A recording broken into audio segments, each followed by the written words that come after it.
Good afternoon, sports fans from all around the globe.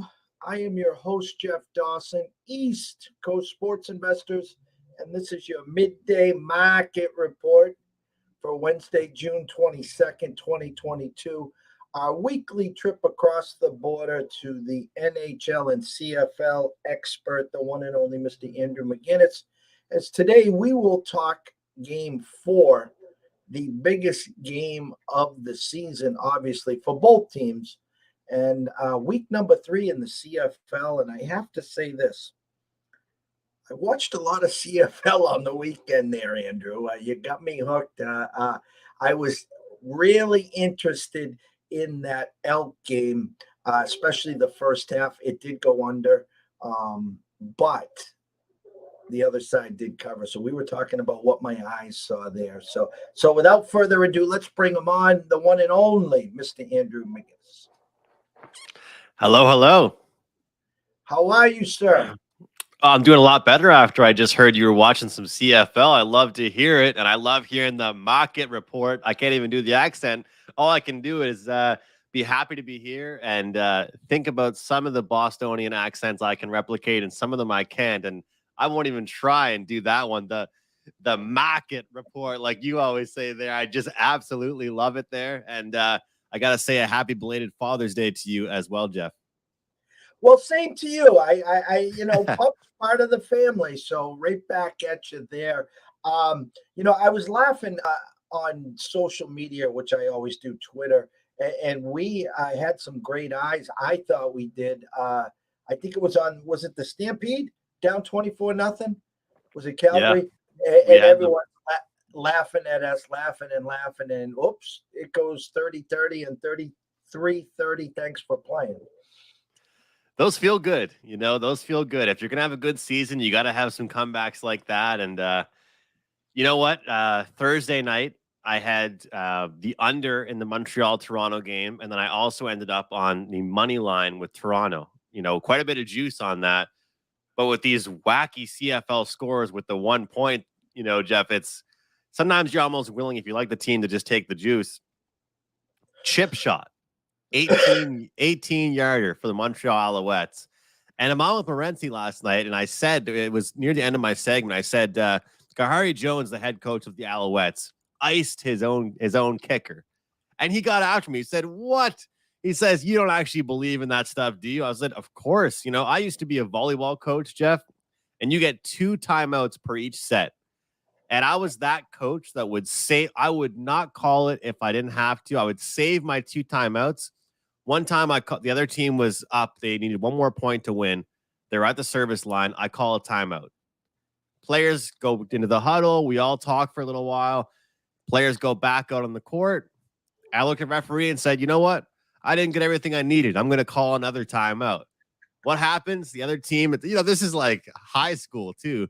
The player goes out from the other team, puts the serve into the net. We go on and win. Why am I bringing that up? Because it was an 18-yard chip shot. I get it. They're trying to kill the clock. And so that way Toronto wouldn't have time to respond the other way. But then he misses it. I mean, I couldn't believe it. So you got the reason why I'm saying this. You got to have plays like that shape your season. I'm 4-1 week for me last week. A lot of winners on the show last week, and 7-3 on the season now for me. So obviously, sometimes you get plays like, the Calgary comeback, and you get that chip shot miss, and 7-3, that easily could be a little bit of a different story. That could be 5-5. So here we are. So I'm looking forward to it though. And past couple weeks I've talked with you on the show. I've had a lot of total thoughts. This week it's more sides for me. I looked at the board. I have a couple intriguing questions, obviously, for you. But before we jump on over to the CFL, we got to bring up the Stanley Cup. Open book here as always. We cashed the Avs, Western Conference champs, plus 130. We have the Avs plus 330 to win the cup. We did play some pizza and beer money on the Avs in 5, plus 375. Avs tight game one, win in OT, blowout in game two. I had to practice what I preached, and I didn't have a problem doing it. There were some shops that were as high as Lightning plus 500. I used Circa, of course. Lightning plus 420. I put $80 on Lightning plus 420.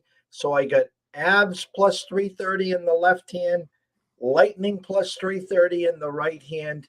Obviously, the exacta is still alive. Flip-flopping information here. I did see Colorado open up minus 110 at some shops and then saw the Lightning overnight go to a small favorite or pick them. Now I'm looking at Don Best. They're showing me Lightning opened up at 110, and now the Avs sprinkled in around minus 109, 110, and under over 6 under minus 20 cents at South Point, minus 25 cents at Westgate and William Hill and Circa.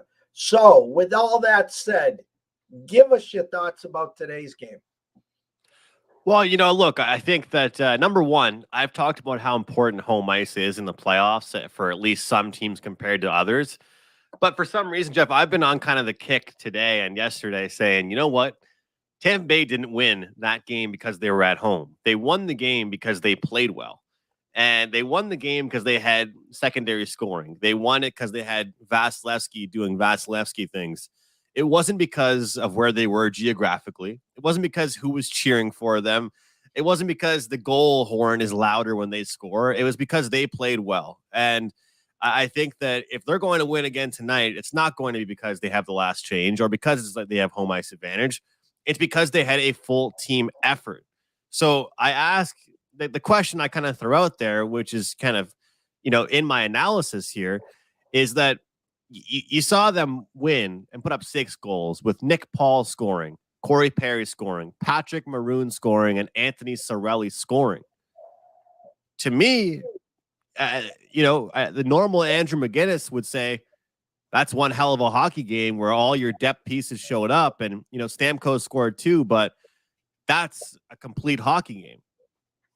The Andrew of today is asking, what happens if Nick Paul doesn't score in that game? What happens if Patrick Maroon somehow doesn't turn into, a talented offensive player for a couple seconds and go top corner from his backhand?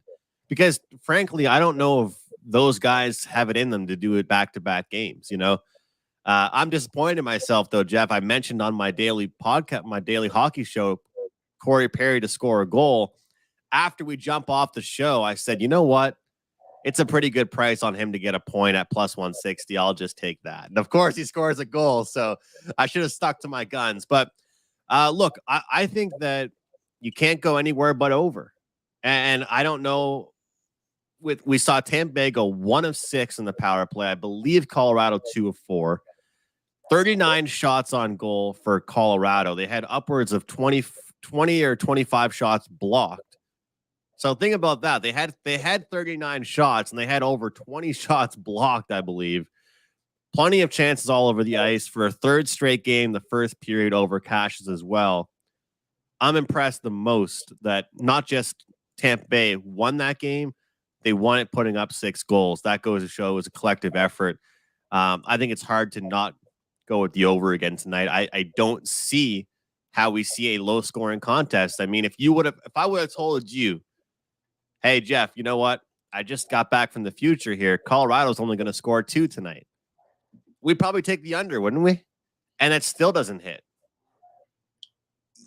If you told, and it was funny because I talked to a lot of people on Monday, and what everyone on social media was talking about was, you're going to give me the Avs team total at 2.5? Are you crazy? I gotta say, I gotta own it real quick, Jeff. I took that. I gotta be honest. I took that. That was, and I was talking to our buddy, Mr. Sharapan, at length, and I was just laughing. I was like, OMG. So then we were mapping out the game. So I says, all right, we know that the Avs are not scoring 3 today. That is a given. When they give you that and the whole world's on it, there's no way. So what's the final score? Is it 3-2? Is it 4-2 with the empty netter? No, I didn't have 6-2. I didn't have Biff's almanac there. So for me today, I'm sitting here. I knew game 3 was the throwaway game. And I'm not saying they didn't try to win. Trust me, 2-time defending champs back at home. Everyone comparing this to the Rangers series. And I have to just say, guys, pump the brakes here. Mhm. Nothing against the Rangers here. Nothing against the goalie. The Avs are not the Rangers here. No. Okay. So when I saw the exactas before the game 1, and I asked everyone, if I gave you Avs in 4, 5, 6, or 7, or I gave you Lightning in 4, 5, 6, or 7, what is the favorite? And 9 out of 10, Andrew, said Avs in 6. The actual favorite was Avs in 5 at plus 375 at Circa. So you get the tough game 1, you get the blowout in game 2, you get the blowout in game 3. Gun to my head today, I think it's Avs 3-2 or Avs 4-2 with the empty netter. That's just my take.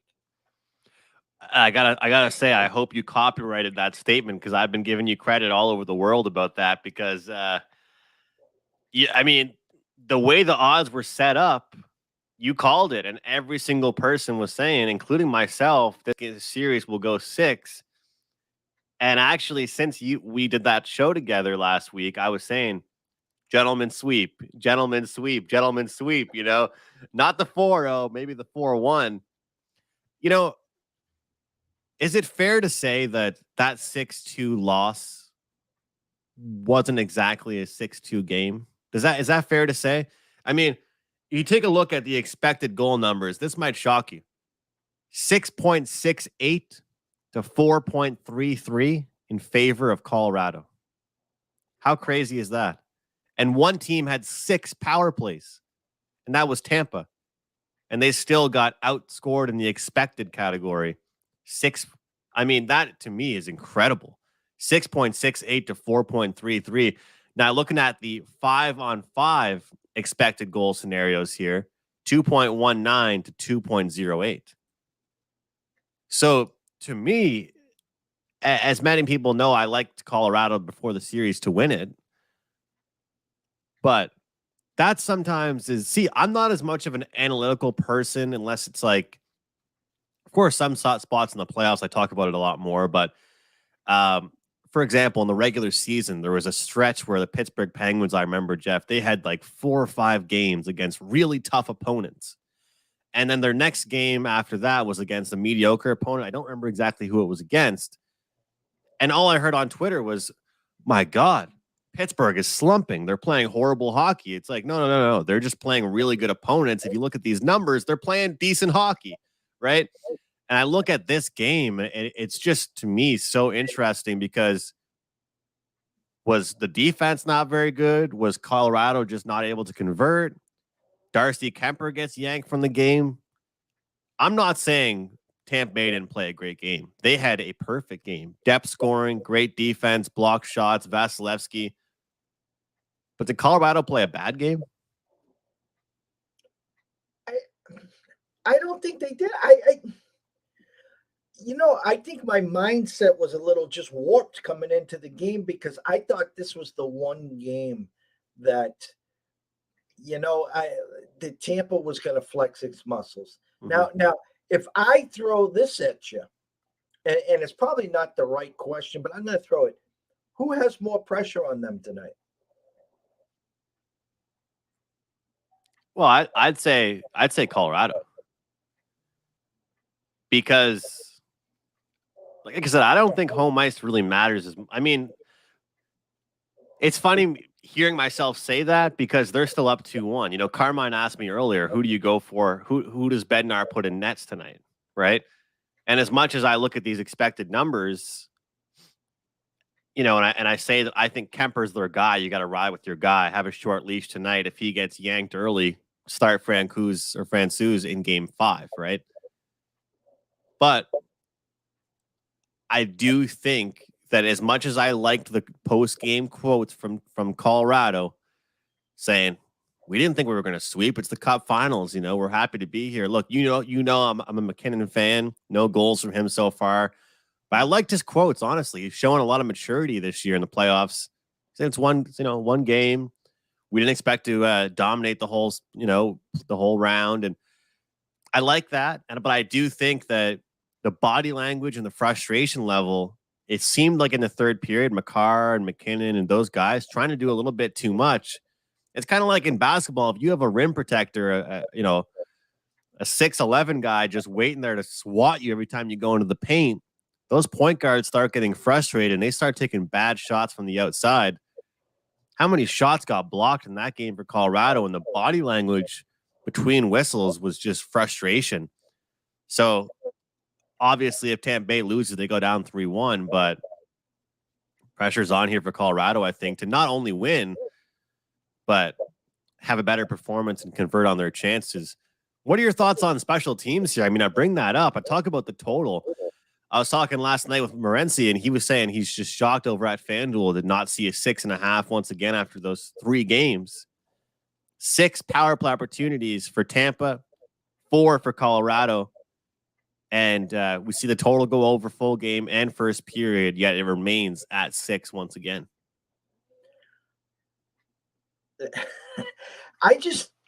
Because here's the problem, Andrew, I think, is if they put it to 6.5, they're just going to get crushed on the under. They're going to get crushed on the under. At least if they go 6 and they juice it, they're not. Some people don't want to pay the juice. The guys that want the over love it because you're actually giving them plus money on the over. So my thoughts on this game is I go back to the Blues series. All right. And the fact that the Avs were a minute away from getting back to that, oh no, here we go again scenario. And they were able to win that game. And now they come into a situation. They sweep the Oilers. And so you get game 6 against St. Louis. So that was a win. You had 4 in a row against Edmonton. So that's 5 in a row. And then they won the first 2 in the Cup. So that was 7 in a row that they had won. Not a lot of people were even talking about that, by the way. They had just won 7 in a row. Okay. So were they due? Well, I think it was the perfect storm for the Lightning. It was the perfect storm. And I asked you who has more pressure on them. And I do agree with you. I mean, obviously, Lightning lose 3-1. The odds of them coming back are slim, especially game 5 and 7 in Colorado. But I think for the Avs, the first period, the first goal, win the first period, maybe they get up 2-0 to get that swagger back. Because and I like what you said, it's the Avs, because if it goes back to Colorado 2-2 with Vasilevsky, with the 2-time champs, then I think you get these and you start to get the, oh no, here we go again. Yeah, 100%. And today on our puck time, I know that you talk about this quite a bit, and we were talking about this last show. You take a look now at the updated number for Colorado 4-1 is plus 210. Tonight it's Pick'em to win the game. Colorado to win 4-2 in the series, plus 270. To me, I think that if Colorado wins tonight, I'm gonna stick with you, and I'm gonna stick with my take and say the gentleman's sweep, get the broom out, and the respectful broom, because I think, to me, I'm frustrated to get my words out right now, because to me the geographic location of this game is just being talked about so much. It's almost bothering me, as you can tell, but you can't really go against what we're seeing. Game 3, it looked like the team swapped uniforms, man. I mean, one team loses 7-0, and then we see a 6-2 the next game. And the only thing that changed was the fact that they changed venues. Obviously adjustments can be made and so on and so forth. But I think if Colorado wins something around the lines of 4-2 tonight, they go back home and they say, let's get it done. And they could win that. So, but mathematically and just situationally, is that ever something you would look at now at this point? Betting them to win this game and win the series, which is at plus 105, or them to win this game and win next game, which is at plus 210?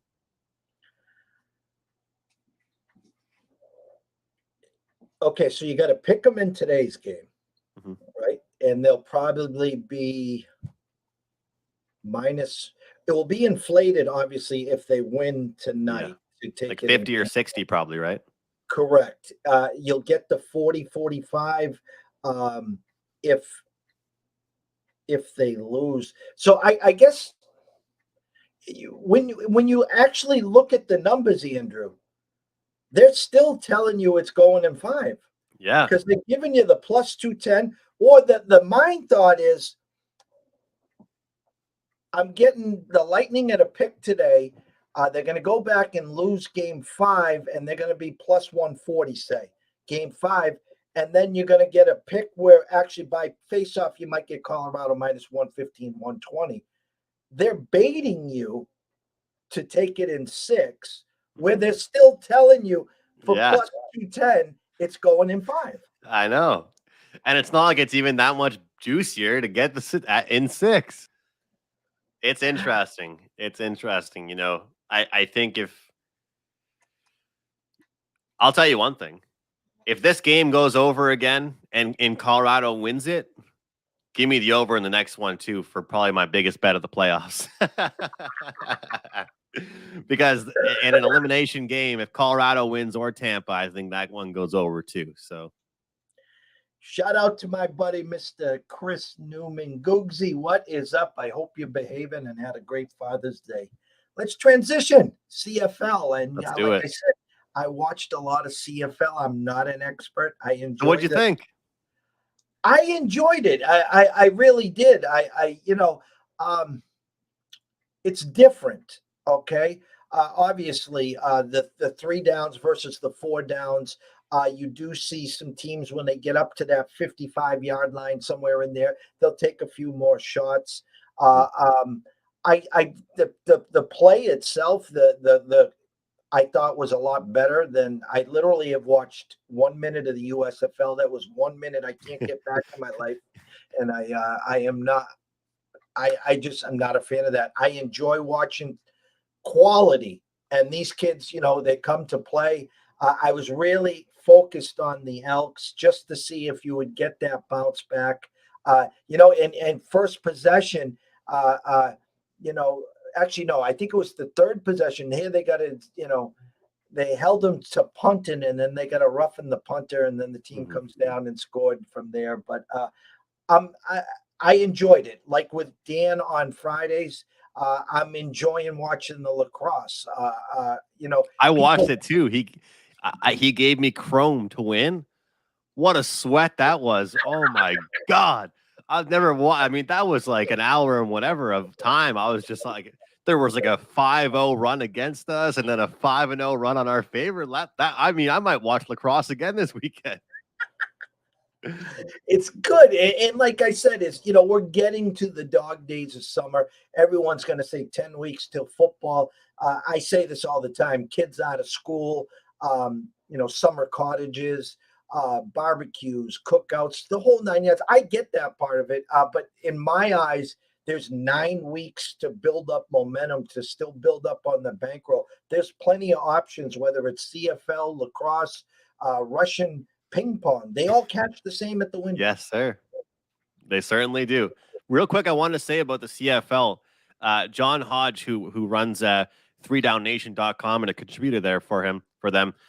He's been doing an article every week. Now, obviously, it's only 2 weeks in, but it's an offensive output article, which I really, really like. I find super interesting. Pretty much just talking about, some of these new rules they implemented this year. They're trying to keep the scoring up, which is what CFL fans like, obviously. With being a 2-down sport, what's so nice is that comebacks can happen, as we saw with Calgary and Hamilton game, but also sometimes there can be a lot of punting, but certain numbers can definitely kind of draw them down a little bit.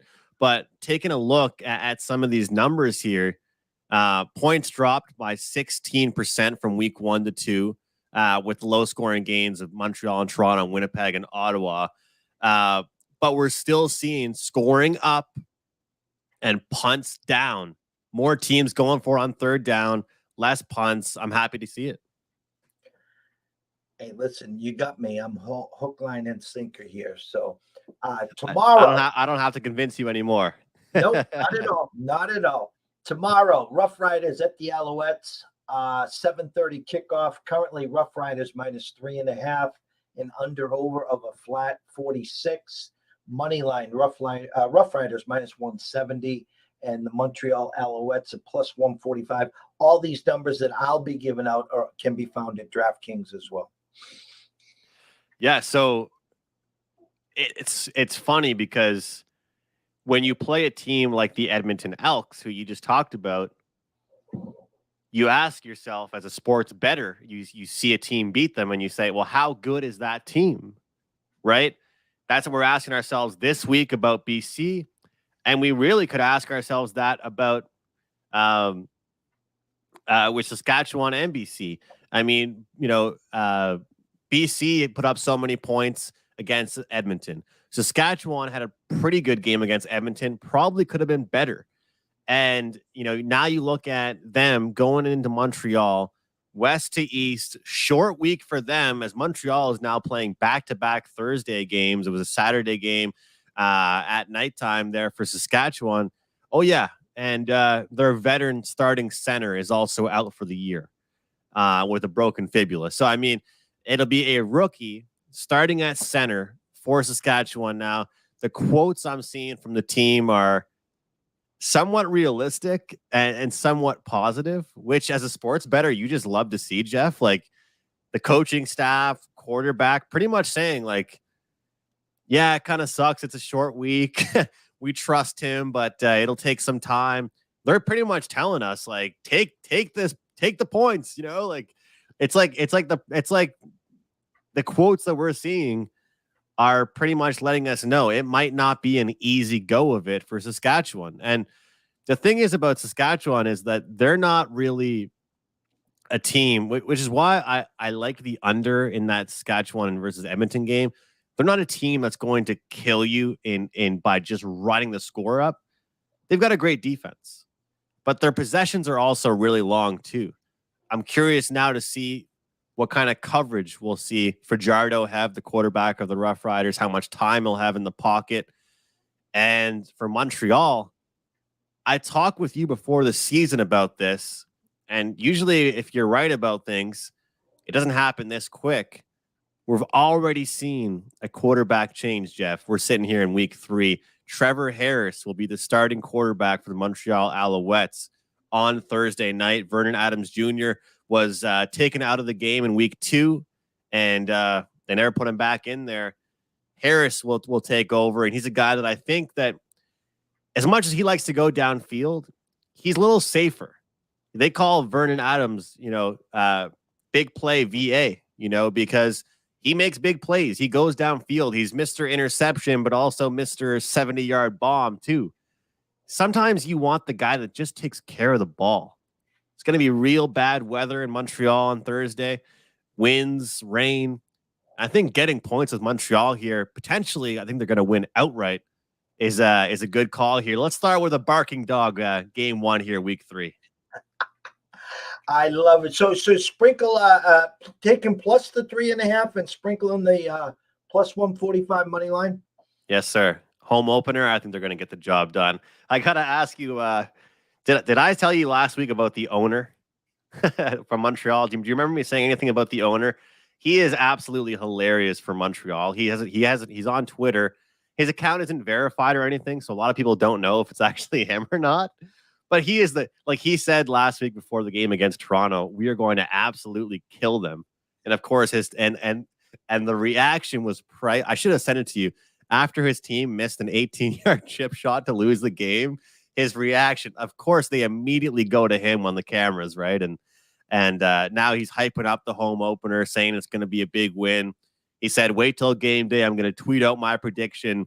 he's like the Mark Cuban, except for of the CFL, but 10 times funnier because he actually is a little bit more out of his mind, But anyway, I do think the West versus East and the short week really comes into account. And this is one of those look ahead spots that I've kind of had in mind since last week. And we don't really know what kind of team Saskatchewan are because they've coming off a game against the Elks. We'll see. We'll see how good they are, Friday, 8:30 p.m.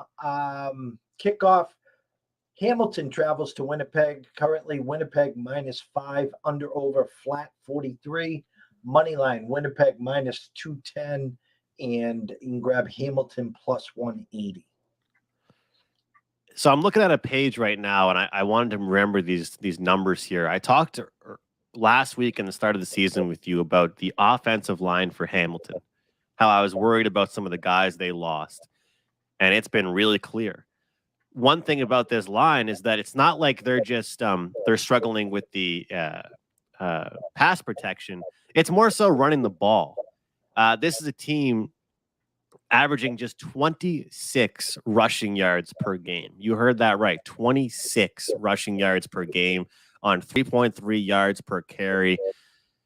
That's not good, and the Blue Bombers, what's interesting about them is that through 2 weeks, they played the same team, the Ottawa Red Blacks, a team that was the absolute fade team last year. And they've gotten better this year, but they still found a way to lose back-to-back weeks. And I think the Blue Bombers haven't played their best game yet. Now they're back at home, and they get a chance to play the team again that they beat last year in the Grey Cup. 5.5 points might be a little much, but I don't have faith in Hamilton. I don't have faith in them in their running game. And once they go down in this game, they're going to have to throw the ball. They're going to become predictable, and the Winnipeg defense will take over and do their thing. So this is a favorite I like this week here, Jeff. I think that Hamilton will struggle, and I think that the under is in play as well here, despite what happened in the Hamilton game last week with that crazy comeback pushing it over. I think we'll continue to see unders in games that involve Hamilton. Saturday, 7 o'clock, the Edmonton Elks travel to Calgary. -9 right now on Calgary. Under over 49.5. Money line -380. And again, I'll just take where last week I was like, I think the number was inflated. I was just saying it might be an overreaction. It was a good first half. Actually, Edmonton, correct me if I'm wrong, did have the lead going into the fourth quarter, was outscored 14-3 there for the loss. Calgary, we talked about, down 24-0, comes rallying all the way back to win 33-30. I mean, just me outside looking in, I think Calgary steamrolls, and I think this one flies over just because of what I saw this past weekend with Calgary and Edmonton. I like the second part. I'm on the other end of the first part. I'm on the dog tonight, or in this weekend. And you know what's funny is that so I did the podcast with John Hodge, and I asked him, will Edmonton be this year's version of what Ottawa was last year? And he said it's hard to not see that being the case. So it scares me. I mean, I'm taking a team that I've done nothing but talk smack about since the season got underway. I just think 9 is a little bit too much. I'm playing the number, not the team here in this one. I really, and I think that Kenny Lawler's catch there and Arbuckle looked better, and the defense was okay. Calgary, let me ask you this: Do you think that how much of that number that we're seeing with the 9 is taken into account because of that comeback that we saw from Calgary and stuff? If that game remained a blowout in favor of Hamilton, what's the number here? 6.5. 6.5. That's. I mean, it's a win-win for me in both facets because I had Calgary +1.5, and now I'm going to fade them the next week. Congratulations, you won, but you might not have played very well. Hamilton is, to me, not a great offensive team this year as much. They still put up a bunch of points on you, And oh yeah, now you got to beat a team by 10. So that's kind of how I feel. It's not my favorite. I like the over though that you mentioned because I think both teams can give up points, and I think it might come down to a backdoor type play here from Edmonton. But I just think 9 is a lot. So, I mean, if Calgary can steamroll them by by 2 scores, I can only imagine what some of these numbers are going to be like, when they play against someone like Winnipeg.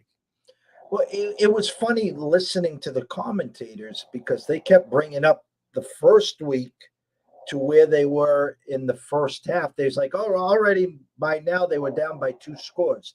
It wasn't that the commentators were expecting them to win. They were expecting a better performance, and you got that. So I like where your eyes are there. Again, take away the fourth quarter. They made some second half adjustments. They grabbed the lead in the third quarter. They obviously had egg on their face from week 1. They played a lot better in week 2. I know now the coach, instead of having to throw away the whole first game like he had to, he can look back at the first half, at the mistakes. Their O-line didn't give the quarterback a lot of chance to pass. He was seeing a lot of pressure on him. They couldn't establish the running game. They weren't getting good chunks there. Hell of a catch right before the half that you talked about for the touchdown there. Great third quarter. Now they just got to correct the mistakes in the fourth quarter. So I think you might be onto something there, Andrew, with the +9, to be honest with you. I hope so, and I hope you and I can cash an over ticket as well with this one. And it's funny because people say that betting isn't becoming more like mentioned too much, but even like the CFL, you should see it here in Canada, especially how many sports books are getting all over the field with advertisements, how they're mentioning it at halftime with the show. Are you, I'm assuming you're getting the same halftime show that I'm getting, right? The TSN. Yeah. So, I mean, that's a fun group that likes to joke around and stuff, but they're talking about props, talking about touchdowns, talking about live in-game spreads and stuff like that. So I love when I hear them come back from halftime and they're saying, the updated numbers are this. And I'm thinking to myself, you know what? With Chris Jones at the head coaching position, he's someone that gets a lot of flack around the league. He's bounced around. He's known for being real, a strict kind of guy. But if there's someone that I want to put my faith in to at least, get better each week and cover some point spreads, it's him. And I like what you said there about there's not much they could have taken from game 1 against BC. What do you learn from that? But game 2, there's a lot you can take and be proud of. And so here's what I find kind of interesting. So Saskatchewan, they were 7 or 7.5 favorites, right? Mm-hmm. Last week against Edmonton. So this week, Calgary -9, 9.5 against them. Mm-hmm. But you take a look at the Grey Cup odds over at DraftKings.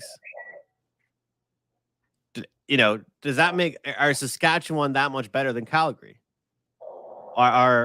What's the difference? If Calgary and Saskatchewan played this week, what happens? I talked with you prior to the season saying there's good odds and value on Calgary. And obviously when you say that, you should still like them to have a chance of doing so and making the run. Of course I do, but I like the way Saskatchewan plays. And I think that one thing about the betting markets in the CFL, the way a team wins gets way too overinflated with the number, meaning that Saskatchewan could win 4 games in a row, Jeff, by 6 points. And people will think they're not as good because they played Edmonton. They didn't win by 14, 20 points. That's just not the identity of who they are, and I think that it's important for all of us to know that about these certain teams, especially in the CFL when it's a 2-down sport. Or 3-down sport, you can go 2 and out. They have a great kicker, great field goal kicker. And I think that they're comfortable marching the field, settling for field goals versus some other teams from 40 yards out. They're going for it on third, or they're making that different type of play on second down. You know what I mean? So I just find it interesting from one week to the next. We see a Saskatchewan team -7, 7.5. Now Calgary, who had to make a incredible second half comeback, and now you guys are expected to beat a team by 10. It kind of throws me off a little bit. Well, again, that's the style points versus actual numbers. Vegas, the algorithm, the numbers say this. The public sees logos, names on the back, 24-0 comebacks. That's what it is. They see I always talk about this, Andrew. Are you buying the sizzle or are you buying the steak? And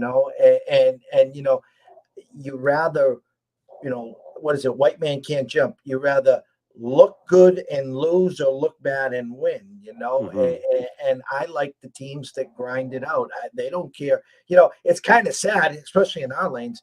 You see a lot of it on social media or on gambling Twitter. The players coming out saying, "Hey, we won. Sorry we didn't cover, or sorry for Yeah, the yeah, fantasy." yeah. Well, like, what do you think about last week, right? Like, I think it's a really, really good example because Calgary's down all game. They make the comeback. So do you think the general public is like, what a comeback from Calgary? They are the real deal. Do you have the Score app on your phone? Yes. So every now and then, just for fun, or if I'm out, I'll like check the chat. There's a chat option on that. I don't actually talk in it myself, but you can look, and I don't know. I find it funny to see what people are saying about the game and stuff. The amount of smack talk I saw about the Stampeders at halftime about that game. I'm not going to lie to you. During the first half of that game, I was at a poker night with some friends. We were having some drinks and having a good time. And that was one of the games where I was kind of just checking the score. I didn't watch the full game. I have it recorded at home, and I always watch the games. But everybody couldn't say any more bad things about Calgary. But heading into week 3, did you guys see their comeback? Oh my God. It's like they're just two different teams, Hey, like I said, the public always remembers what they saw last. So that's what Yeah. they got amnesia about the first half, but they sure remember the second half. I love it. Saturday, 10 o'clock, Toronto travels to BC. BC -4 and a hook. Under over flat 49, money line -190 for BC. You can grab the Argonauts +160 on the money line. So this is actually my first 5-star rated side of the CFL season so far. So you can grab my side at Wager Talk if you're interested. We'll try and keep cashing all kinds of free winners here, though, on the show every single week. But for $99, I have my 30-day pass up for CFL. I've had some people join me on the full season, but if you're hesitant, if you haven't bet on Canadian football too much, you can get just 30 days, 4 weeks for $99. So my side, you can grab that over there. But total here, Jeff, I like the under. I think that looking at BC and Toronto, BC puts up 59 points against Saskatchewan, flexing their muscles at home inside the dome, 36,000 fans. Great home opener for them. And Toronto, coming off a game against Montreal, they did not look like their best. They did not play to their strengths, but they got some key stops when they needed to. Their their pass rush looked very strong, and they kept things close, which resulted in a win for them. I think the under's the play here. I think that we can see people overreacting to the amount of points that BC puts up against against Edmonton, like I talked about a few minutes ago, and you just said, people only remember what they saw last, and they're going to remember that, wow, BC is an absolute juggernaut.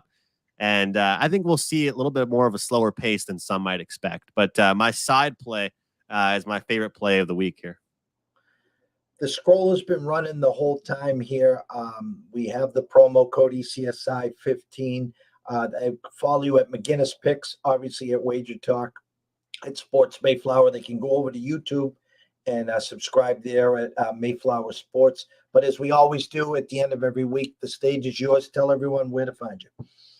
Well, I appreciate it. Always a fun time, as always. And it's nice to be able to go through 2 sports. Next week, it could be just one sport we're breaking down. But 4-1 last week in week 2 in the CFL. Let's try and cash some more winners. I appreciate everyone that joins us and checks out East Coast Sports Investors every single week, especially, introducing you guys to CFL and hopefully getting some new fans and some new people betting on this. But look, the interview with John Hodge, if you're interested in the CFL, go to Mayflower Sports, check out the interview with this guy.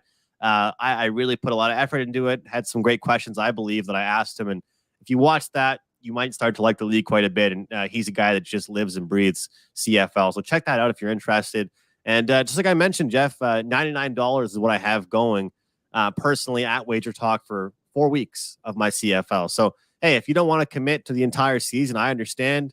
7-3 through 2 weeks so far. I'll see what I can do for you for 4 weeks. And if you're happy, then join me for the rest of the season. It goes until third week of November. So it's a very, very long season in the CFL. We can't wait. As we've talked about at length, we're coming up to July. We'll be breaking down CFL through the whole month of July. We'll be talking about the juniors hockey tournament coming up in August. Our goal, obviously, is sometime in the fall to get you on twice a week, where, again, we'll still be breaking down CFL, NFL. We'll be getting ready for NHL and any look forward to it. NCAAF that you might have or whatever. So we're going to cover the full gamut. So I want to thank you as always. And just remember this to all the listeners out there, okay? You can follow me at EC Sports Invest on Twitter and Andrew at McInnis Picks and at Wager Talk as well. And always remember this, if you are wagering today, please do it responsibly. If you do have a problem, pick up the phone. There is an 800 number available. Ask for help. Why? Myself and Andrew care. We want to see you here today, tomorrow, next week, next month, through 2022 and beyond. From myself, Jeff Dawson at EC Sports Invest, from the one, the only Mr. Andrew McInnis at McInnis Picks. We wish everyone a blessed day. Enjoy the MLB today. Enjoy the Stanley Cup game. Go Avs. And then we will catch Andrew back next week on Wednesday. Eh?